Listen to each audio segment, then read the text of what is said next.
The entire Quran was however also recorded in writing at the time of revelation from the Prophet's dictation, may the mercy and blessings of God be upon him, by some of his literate companions, the most prominent of them being Zayd ibn Thabit.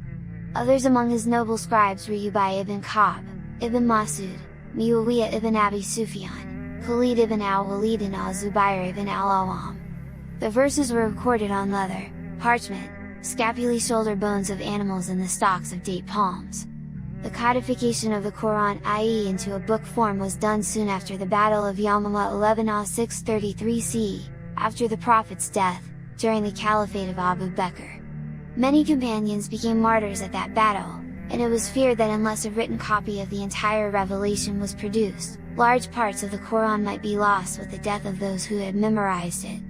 Therefore, at the suggestion of Umar to collect the Quran in the form of writing, Zayd ibn Thabit was requested by Abu Bakr to head a committee which would gather together the scattered recordings of the Quran and prepare mushaf loose sheets which bore the entire revelation on them.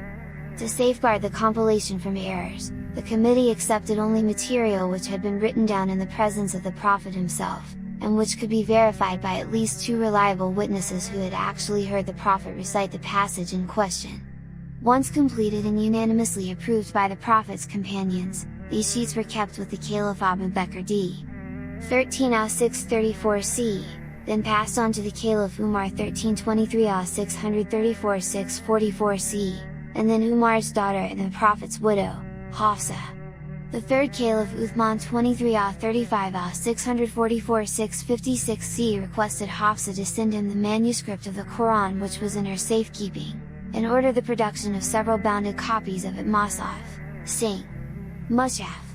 This task was entrusted to the companions Zayd ibn Thabit, Abdullah ibn al-Zubair, Sa'id ibn al-Az, and Abdur Rahman ibn al-Harith ibn Hisham. Upon completion in 646 CE, Uthman returned the original manuscript to Hafsa and sent the copies to the major Islamic provinces.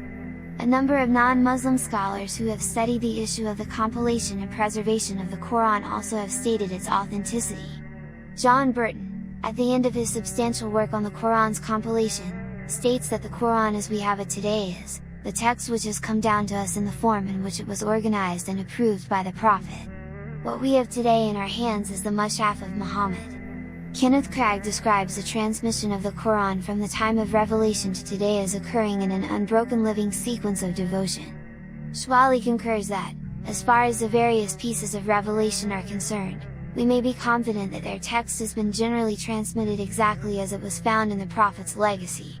The historical credibility of the Quran is further established by the fact that one of the copies sent out by the Caliph Uthman is still in existence today. It lies in the museum of the city of Tashkent in Uzbekistan, Central Asia. According to Memory of the World Program, UNESCO, an arm of the United Nations, it is the definitive version, known as the Mushaf of Uthman. A facsimile of the Mushaf in Tashkent is available at the Columbia University Library in the US. This copy is proof that the text of the Quran we have in circulation today is identical with that of the time of the Prophet and his companions. A copy of the Mushaf sent to Syria duplicated before a fire in 1310–1892 CE destroyed the Hami Masjid where it was housed also exists in the Topkapi Museum in Istanbul, and an early manuscript on gazelle parchment exists in Dar al-Kutub al-Sultaniyya in Egypt.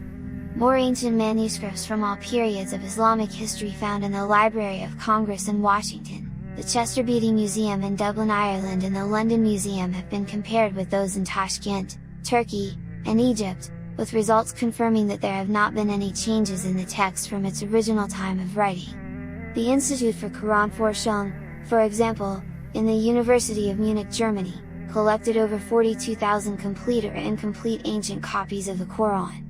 After around 50 years of research, they reported that there was no variance between the various copies, except the occasional mistakes of the copyist which could easily be ascertained. This institute was unfortunately destroyed by bombs during World War II. Thus, due to the efforts of the early companions, with God's assistance, the Quran as we have it today is recited in the same manner as it was revealed. This makes it the only religious scripture that is still completely retained and understood in its original language.